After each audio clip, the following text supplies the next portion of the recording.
the questions.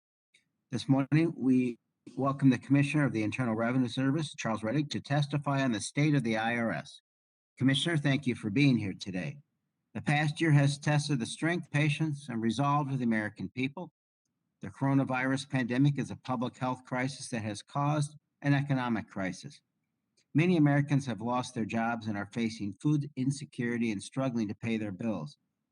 Congress quickly jumped into action, passing multiple relief packages, which in part tasked the IRS with the Herculean effort of implementing these policies in a very short period of time. I commend the IRS what they have been able to accomplish. They have issued over 300 million economic impact payments, totaling more than 400 billion to help taxpayers during these trying times.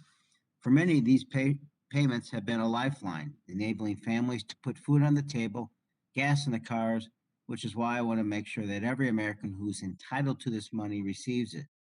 I am troubled that there are people who have not received these checks.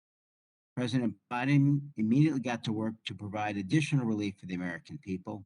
His American Rescue Plan includes the remaining $1,400 checks that people were promised.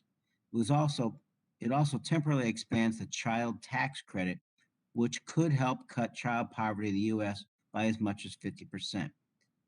I fully support the $397 million for the IRS to implement this effort.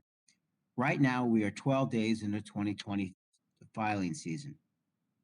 In a normal year, providing quality customer service and timely refunds is a challenge, but these tasks are now compounded and the IRS is stretched thin.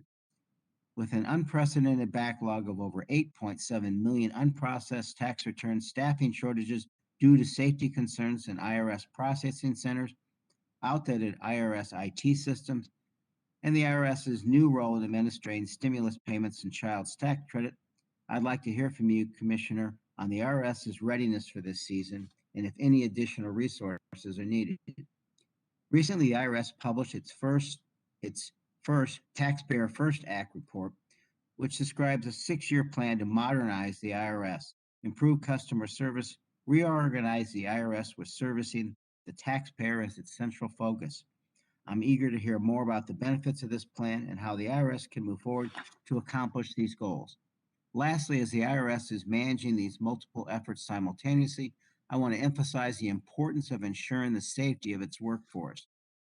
With close to 80,000 IRS employees, many of which are required to work on site during the filing season, it's crucial that the IRS adhere to COVID safety protocols and continue communication with the union and staff on all COVID matters.